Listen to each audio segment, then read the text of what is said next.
कल अपन पढ़ रहे थे व्यय, एक्सपेंसेस।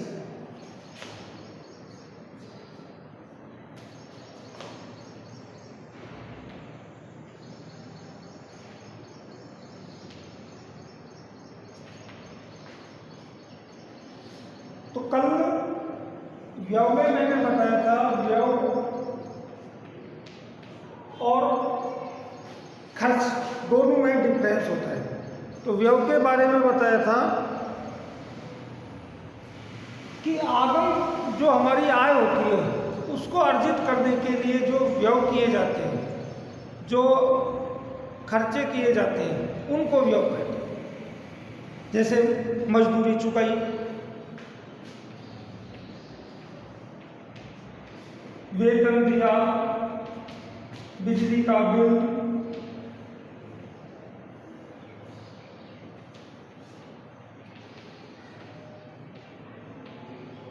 इन सब का जो पे किया जाता है, भुगतान किया जाता है, ये वापस रिटर्न में नहीं आते हैं, ये व्यय कहलाते हैं। यानी एक बार व्यय हो गए, दोबारा इनका रिटर्न नहीं मिलता। हाँ, सुविधा मिलती है, लेकिन ये खर्च होने के बाद वापस प्राप्त होता है। दूसरा होता है खर्च, ये भी एक्सपेंसिव है, लेकिन इसमें और इसमें अंतर है। ये हमें रिटर्न मिलता है। जैसे हमने माल खरीदा,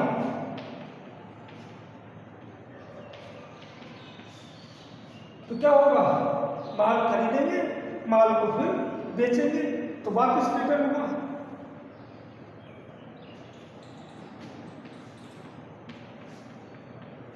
सेवाएं लेना, हम सेवाएं लेते हैं और फिर उन सेवाओं को देते हैं। मकान बनाया, बिजली मशीन खरीदी,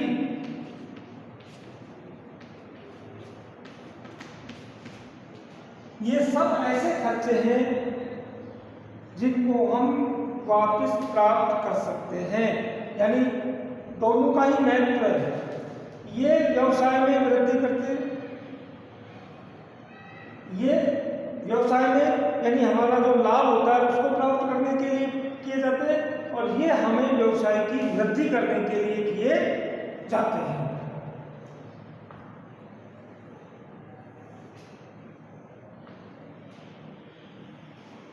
दूसरी चीज है, इनका जो लाभ मिलता है वो 1 वर्ष तक मिलता है,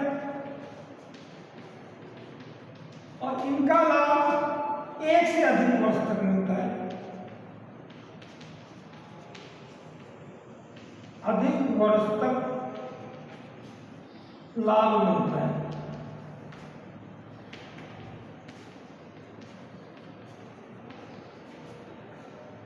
यह अंतर है व्यय और एक्सपेंसेस के इसमें, खर्च में अंतर। इसका लाभ हमें 1 वर्ष, इसका लाभ हमें कई वर्षों से। आपने मकान खरीद लिया, मकान का लाभ आपको बहुत सारी, यानी एक तरह से पूंजीगत व्यय होते हैं। पूंजी प्राप्त करने के लिए व्यय किए जाते हैं। अगला है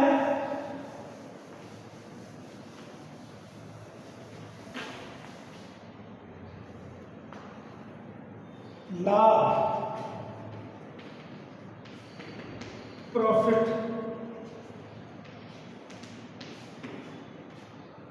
यानी हमारे जो व्यय होते हैं उनसे यदि ज्यादा आगम आता है, प्राप्ति होती है, तो वो क्या कहलाते हैं, लाभ कहलाते हैं। इसमें लिख लो, एक लेखा वर्ष में किए गए व्यय पर जो आगम का आधिक्य होता है,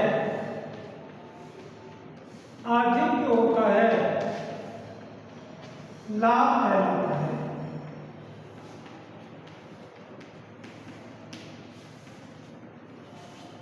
प्रॉफिट कहलाता है, ये लाभ है। कोई वस्तु का हमने वस्तु को बेचा और बेचने से जो प्राप्ति होगी वो हमारा आगम है, लेकिन उस वस्तु को जिसको हमने बेचा है उस पर कुछ तो व्यय किया होगा, हमने उत्पादन की होगी या खरीदी होगी, तो ये सब चीजें जो खर्चे या व्यय जो किए जाएंगे उनसे जो ज्यादा मिलेगा वो लाभ होता है। अगला है अभिवृद्धि। देखो एक ये लाभ है और एक है अभिवृद्धि। इसको हम गेन कहते हैं, गेन, ये प्रॉफिट होता है, गेन। ये केवल लेखा वर्ष में जो वस्तु को हम बेचते हैं खरीदने के लिए उससे जो प्राप्ति होती है वो लाभ होता है। लेकिन यहाँ हम अगर किसी संपत्ति वगैरह का को अधिक मूल्यों पर बेचते हैं वो हमारा अभिवृद्धि होती है, यानी हमने हमारी संपत्ति में जो वृद्धि की है।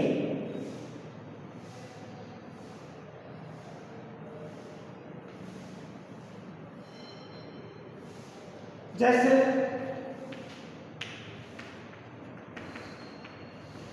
किसी स्थायी संपत्ति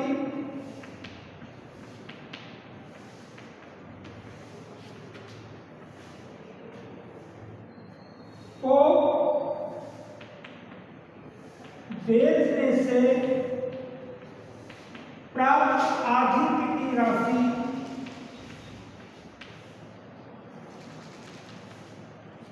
अभिवृद्धि कहलाती है।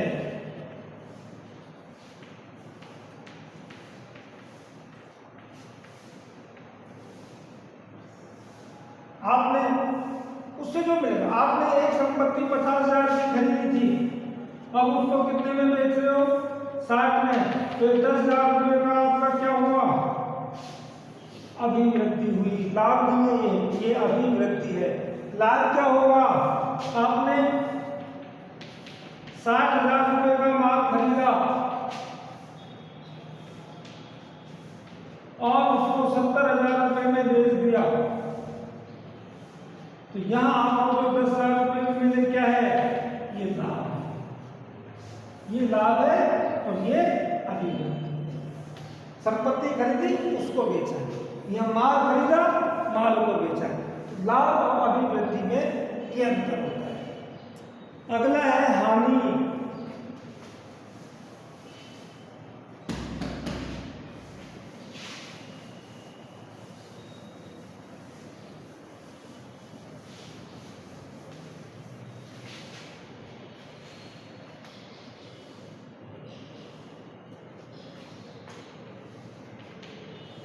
हानि, लॉस। जिस प्रकार लाभ होता है उसी प्रकार कई बार हानि भी हो जाती है। लाभ कब होता है? जब हम जो हमारे व्यय हैं उनसे अधिक मूल्यों पर आगम किया जाता हो, यानी हमारे पास जो माल का उत्पादन किया है उस लागत से अधिक, यदि अधिक मूल्य पर कोई माल बेचा जाता है तो वो लाभ होता है, और यदि कम मूल्य पर बेचा जाता है तो वो हानि होती है। तो इसमें लिख लो, एक निश्चित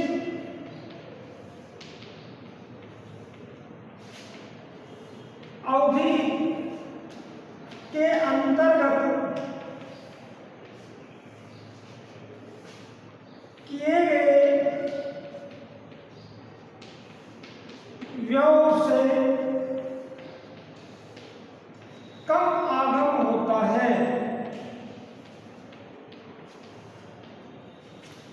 हानि कहलाती है।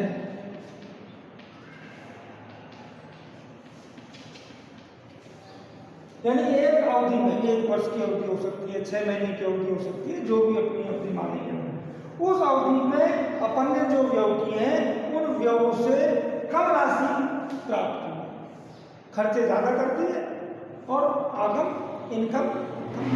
तो यानी इसका मतलब है कि इनकम से ज्यादा एक्सपेंसेस हो गए, उसको अपन बोलते हैं हानि। अगला है बट्टा।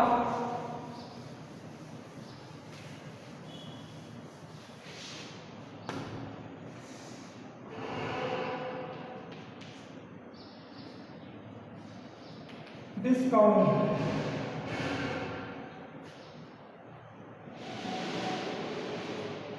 तो बट्टा क्या होता है? यानी एक तरह से अपन कह सकते हैं कि दिए गए मूल्यों से जो कम राशि वसूल की जाती है वो बट्टा कहलाता है। इसको अपन सामान्य भाषा में छूट भी कहते हैं कि भाई कितनी छूट दोगे। लेकिन यहाँ अपने यहाँ छूट में और इसमें अंतर होता है। रिबेट है, वो रिबेट में और डिस्काउंट में अंतर होता है। ये व्यापारिक क्रियाओं में की जाती है, जो अपना लेन देन होता है उसमें इसका उद्देश्य अलग होता है। तो इसमें लिख सकते हो बट्टा विक्रय की गई वस्तुओं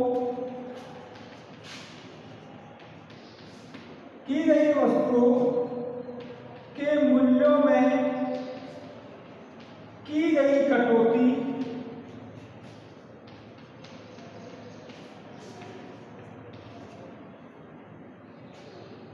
को कहते हैं। आपकी किसी वस्तु की एमआरपी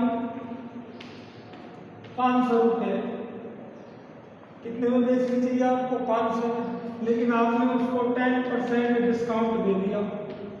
इसका मतलब आपने उसको 50 रुपये की क्या दे दी? कटौती कर दी। तो ये कितने की होगी वस्तु? कितने की बेची आपने? 50।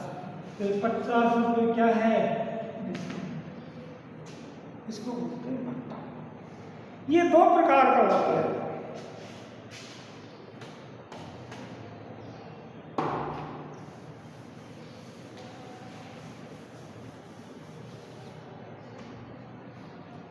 ये कितने प्रकार का होता है? दो प्रकार का। एक होता है व्यापारिक बट्टा,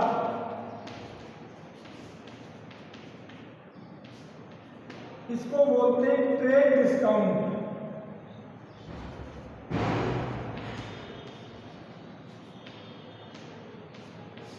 एक होता है नगद बट्टा,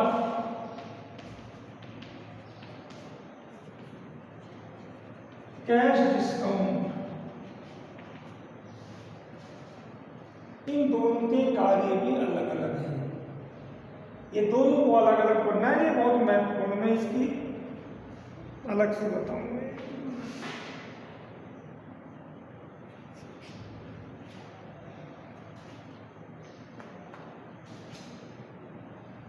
सबसे पहले पढ़ेंगे अपन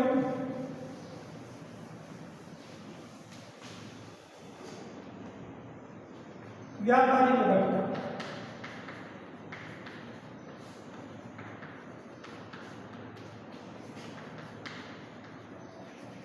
ट्रेड डिस्काउंट। देखो ये बट्टा, इसकी कई विशेषताएं होती हैं। सबसे पहले यह बट्टा सभी ग्राहकों को दिया जाता है।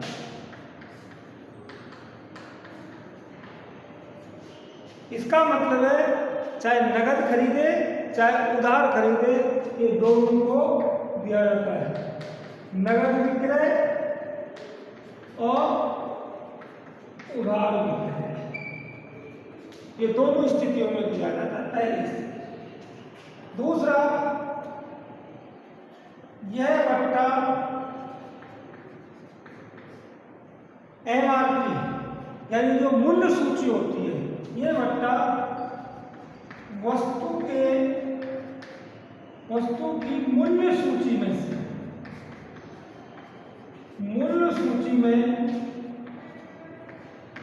से काटा जाता है या दिया जाता है।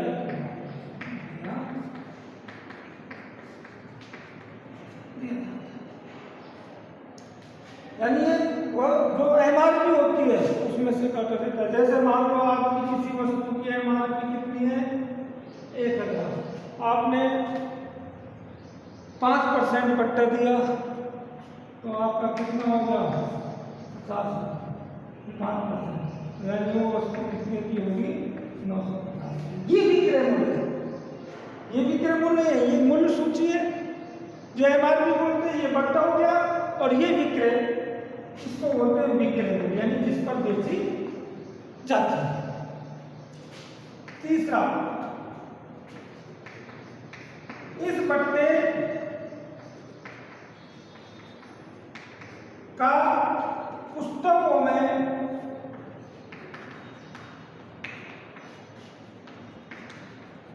लेखा नहीं किया जाता।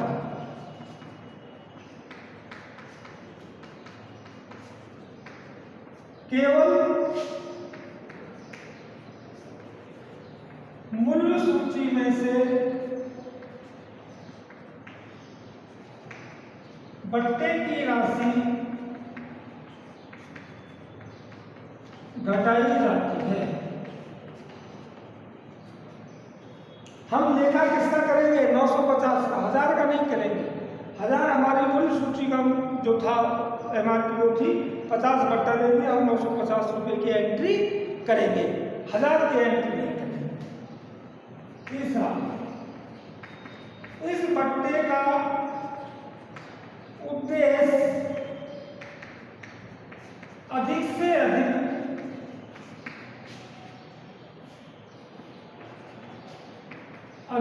अधिक ग्राहकों को अपनी ओर आकर्षित करना होता है, यानी अधिक माल का विक्रय करना उद्देश्य होता है इसका। कई बार हम लोग तो देखते होंगे तो दीपावली के शुभ अवसर पर 10% की छूट, गांधी जयंती पर 5% की विशेष छूट, कोई भी त्योहार वगैरह पर 10-15% की विशेष छूट, 20% की विशेष छूट। ये विशेष जो छूट होती है ये कौन सी है? व्यापारी छूट। तो इसमें न लेखा किया जाएगा, केवल हम इसके मूल्यों में से घटाएंगे। इसका उद्देश्य जो होता है केवल अधिक से अधिक ग्राहकों को अपनी ओर आकर्षित करना है, अर्थात अधिक विक्रय करना, अधिक विक्रय करना कि ज्यादा से ज्यादा विक्रय किया जाए, ये उद्देश्य है इसका। कोई लेखा नहीं किया जाएगा और मूल्य सूची में से घटाया जाएगा, सभी को दिया जाएगा, कोई भी नगद खरीदने वाला हो, उधार खरीदने वाला। यह है आपका व्यापारिक बट्टा। दूसरा है नगद बट्टा।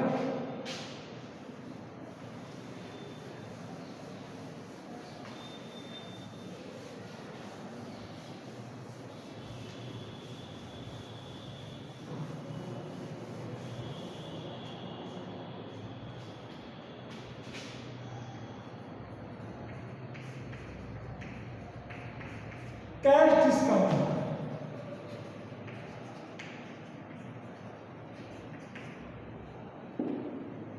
पहली विशेषता इसकी होती है ये केवल नगद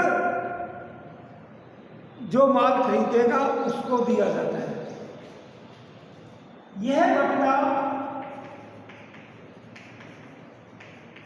केवल नगद विक्रय पर दिया जाता है।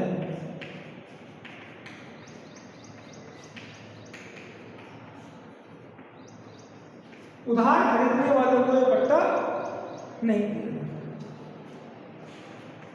यह बट्टा विक्रय मूल्य पर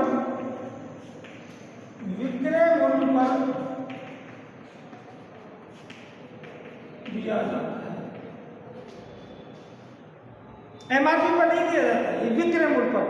कई बार क्या होता है, व्यापारिक बट्टा और नगद बट्टा दोनों दे दिए जाते हैं, उसमें आपको बड़ी समस्या थी। सर पहले व्यापारिक बट्टा काटे हैं, नगद बट्टा काटे।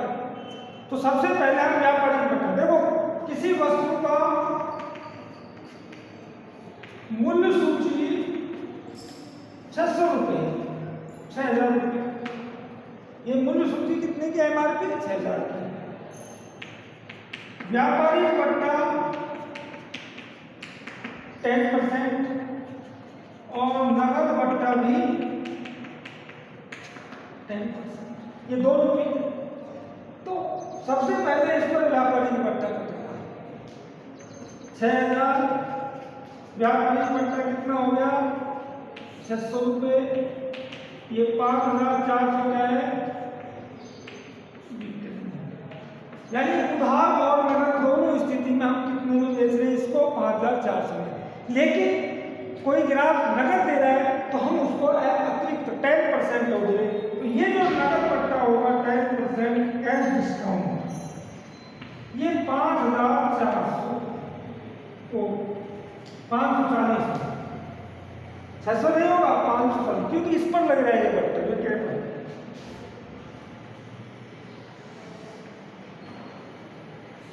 ये क्या हो गया असली विक्रय मूल्य हो गया 4800। ये हमारी लागत है, हमें प्राप्त कितने होंगे 4860। ये तरीका होता है इसको। तो पहले व्यापारिक बट्टा उसके बाद नगद बट्टा। तो ये विक्रय मूल्य पर दिया जाता है। इस बट्टे का लेखा पुस्तकों में किया जाता है। दिखाएंगे हम कि हमने इतना बट्टा दिया है। अगला पॉइंट, इस बट्टे को देने का जो उद्देश्य होता है, ये बट्टा क्यों दिया जाता है, इसका उद्देश्य क्या है? इस बट्टे को देने का उद्देश्य अति शीघ्र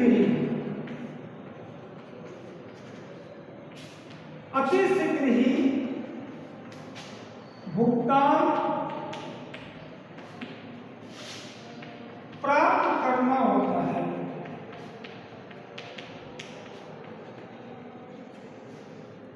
यानी जल्दी से जल्दी हमको कोई कैश दे, नगद दे, इसलिए इसको हम सबसे पहले देंगे। भाई जो नगद देगा उसको देंगे। तो उद्देश्य क्या है भाई, हमको हमारे पास तुरंत जल्दी से जल्दी नगद पैसा प्राप्त हो जाए, ये नगद बट्टा हो।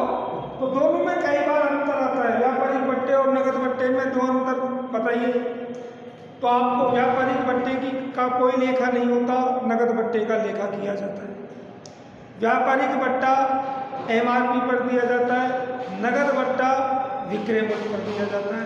व्यापारिक बट्टे का कोई लेखा नहीं किया जाता, नगद बट्टे का लेखा किया जाता है। व्यापारिक बट्टे का उद्देश्य अधिक विक्रय करना होता है, नगद बट्टे का अधिक से अधिक लिक्विड प्राप्त करना, नगद राशि प्राप्त करना होता है। ये 4-5 अंतर आप देख सकते हैं बट्टे में। अब आगे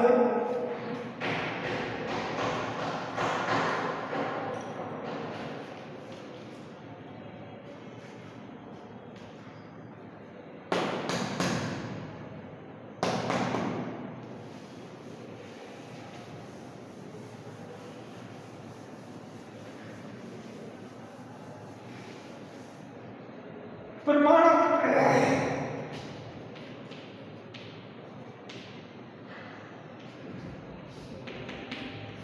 इसको अंग्रेजी में बोलते हैं एविडेंस।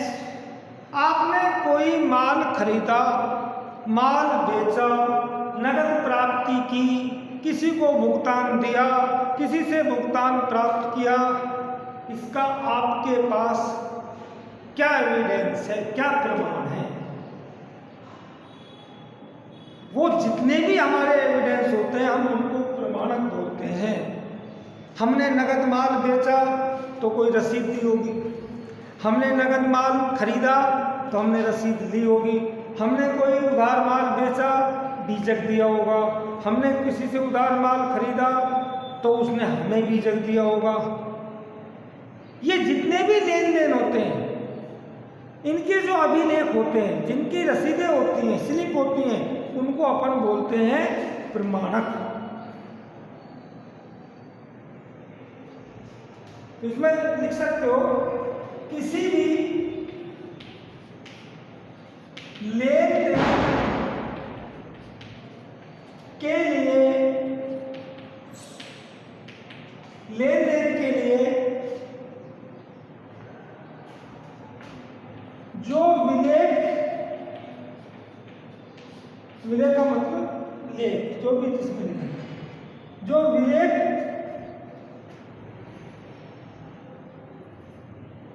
लिखे जाते हैं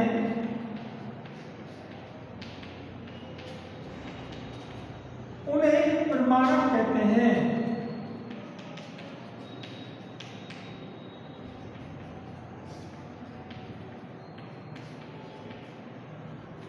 ये अलग अलग प्रकार के होते हैं, इसके बारे में अपन सेकंड चैप्टर में बताएंगे। रसीद क्या होती है, बीजक क्या होता है, कैश मेमो क्या होता है, ये सारे चीज़ों का अलग से बताएंगे। लेकिन ये एविडेंस होता है कि आपने किसी वस्तु को खरीदा या बेचा है तो उसकी प्रमाणित के तौर पर। अगला है इसमें माल। माल में आपको पता ही चुका हूं, गुड्स। माल किसे कहते हैं ये मैंने पहले बता दिया था। हम माल उस वस्तु को कहते हैं जिसका व्यापारी द्वारा लेन देन किया जाता है, क्रय विक्रय किया जाता है, खरीदी बेची जाती है। जिस वस्तु को केवल बेचने के लिए ही खरीदा जाए वो माल है। ये मैं पूरी डिटेल बता चुका हूँ तुमको। माल को खरीदने को क्या बोलते हैं? परचेजेस। माल के बेचने को क्या बोलते हैं? विक्रय।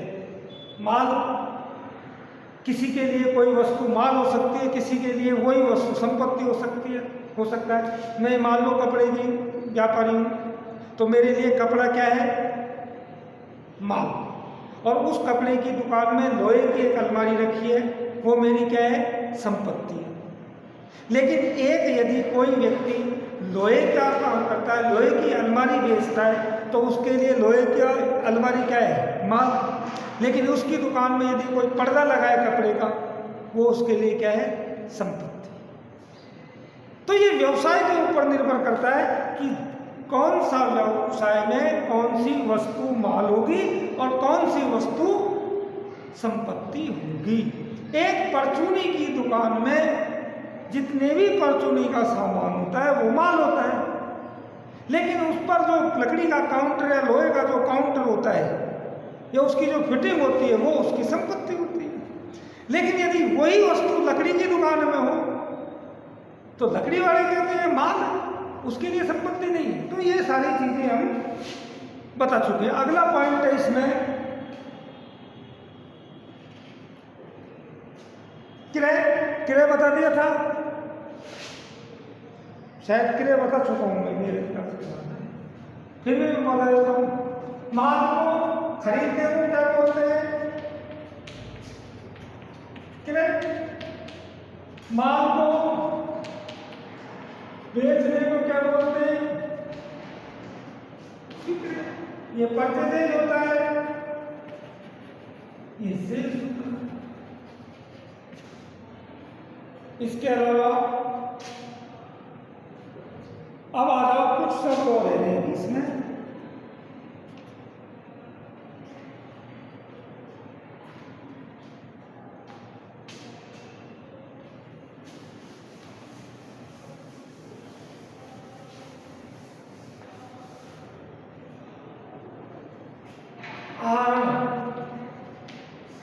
ये कल बताऊंगा मैं। आहरण 4-5 चीज रहनी है।